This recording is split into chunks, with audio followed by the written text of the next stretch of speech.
मैं डॉक्टर पुष्पा कुमारी, assistant professor, स्नातकोत्तर हिंदी विभाग, SM महाविद्यालय भागलपुर, बिहार में कार्यरत हूँ। आज मैं अपने विद्यार्थियों को, जो तिलका माझी भागलपुर विश्वविद्यालय भागलपुर के विद्यार्थी हैं, स्नातकोत्तर द्वितीय संभाग के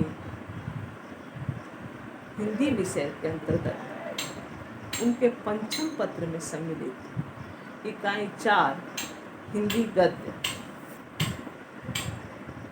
है। हिंदी गद्य के अंतर्गत हिंदी उपन्यास का उद्भव और विकास आंचलिक उपन्यास के विशेष संदर्भ में यह एक इकाई का पाठ्यक्रम है।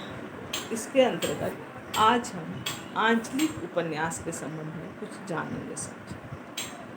आज का व्याख्यान का शीर्षक है अंचल और आंचलिकता की अवधारणा स्पष्ट करते हुए आंचलिक उपन्यास को समझाएं। अंचल और आंचलिकता की अवधारणा के आधार पर आंचलिक उपन्यास।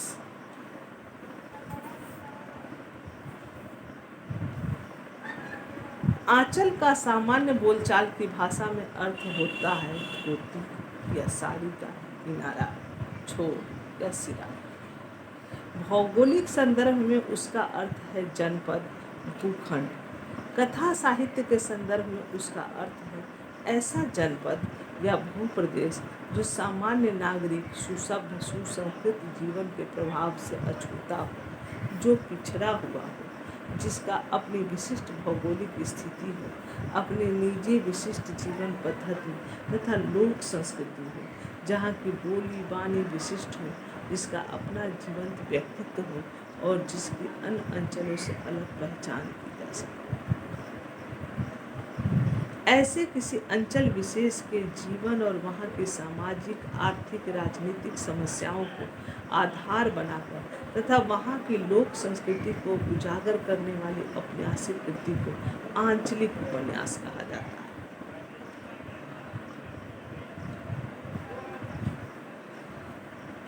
अभिप्राय यह है कि आंचलिक कथा साहित्य का मूल उद्देश्य भारत के विभिन्न जनपदों की सभ्यता, संस्कृति को मूर्तिमान करना होता है।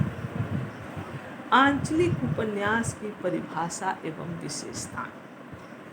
आंचलिक उपन्यास वह उपन्यास है जिसमें लेखक आंचलिक दृष्टि अपनाकर किसी विशिष्ट अंचल अथवा भूखंड या जनपद का जाति के अंतर्गत जन्मगत या व्यवसायगत के समग्र जीवन का विशद और वैविध्यपूर्ण चित्रण करता है। इसके लिए वह जनपद में भूगोल, लोक संस्कृति, रहन सहन, वेशभूषा, धार्मिक विश्वासों, रूढ़ियों, त्योहार, पर्व, नृत्य, गीत, रीति रिवाज, आर्थिक कठिनाइयों तथा राजनीतिक चेतना का सूक्ष्मता से चित्र उपस्थित करता है। आंचलिक उपन्यास की इन विशेषताओं से परिचित होने के बाद उसका ग्राम्य जीवन पर आधारित उपन्यासों से अंतर स्पष्ट हो जाता है। ग्राम्य जीवन पर आधारित उपन्यास का विषय होता है ग्रामीण जीवन और गांवों में रहने वाले व्यक्ति और उनकी समस्याएं। ये गांव वाले, उनका रहन सहन, उनकी समस्याएं, उनकी समाज व्यवस्था एक समान होती है। उनकी कोई विशिष्ट निजी पहचान नहीं होती। शिवपूजन सहाय की देहाती दुनिया। प्रेमचंद के अधिकांश उपन्यास ग्रामीण जीवन का चित्रण करते हैं, परंतु वे आंचलिक उपन्यास नहीं कहे जाते, क्योंकि उनमें न किसी विशिष्ट भौगोलिक स्थिति वाले और विशिष्ट जलवायु के कारण उत्पन्न समस्याओं, रहन सहन का चित्रण है और न लोक संस्कृति को उजागर करने का प्रयास। पाश्चात्य देशों में कुछ उपन्यास ऐसे लिखे गए जिनमें प्रदेश विशेष की भौगोलिक पृष्ठभूमि में उन प्रदेश के जीवन का चित्रण किया गया है। इस जीवन की कुछ विशेषताओं का दिग्दर्शन कराया गया है। वाल्टर स्कॉट तथा थॉमस हार्डी के वेक्सेस नॉवेल्स इसी कोटि के अंतर्गत आते हैं, जो उन्हें रीजनल नॉवेल्स या नॉवेल विथ रीजनल टच कहा गया है।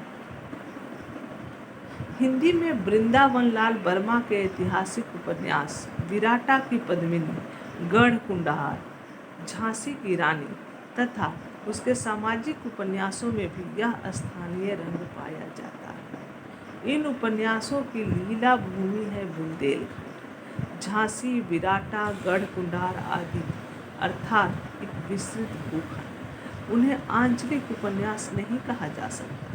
इन उपन्यासों की लीला भूमि या कर्म भूमि कोई ऐसा विशिष्ट जनपद नहीं है जो पिछड़ा हुआ हो, जिसकी विशिष्ट संस्कृति के कारण उसकी अलग से पहचान की जा सके तथा जिसमें उस जनपद विशेष की बोली बानी का प्रयोग किया गया है।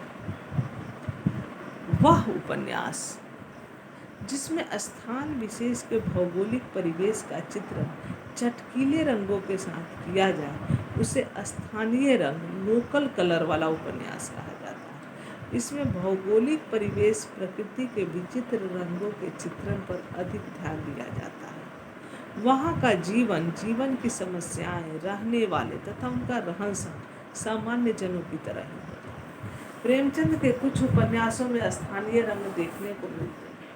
गांव की सड़क, चौपाल, किसानों के अन्न भंडार, खेत, अलावों का वर्णन पढ़कर पाठक कुछ समय के लिए अपना वर्तमान भूलकर उसी स्थान तथा काल में पहुंच जाता है जो उपन्यास का कथ्य है। यह चित्र केवल पृष्ठभूमि का कार्य करते हैं, जबकि आंचलिक उपन्यास में ये स्थान ही नायक की भूमिका निभाते हैं। इसलिए कहा जाता है कि आंचलिक उपन्यास का नायक कोई व्यक्ति नहीं होता, संपूर्ण अंचल ही उसका नायक होता है।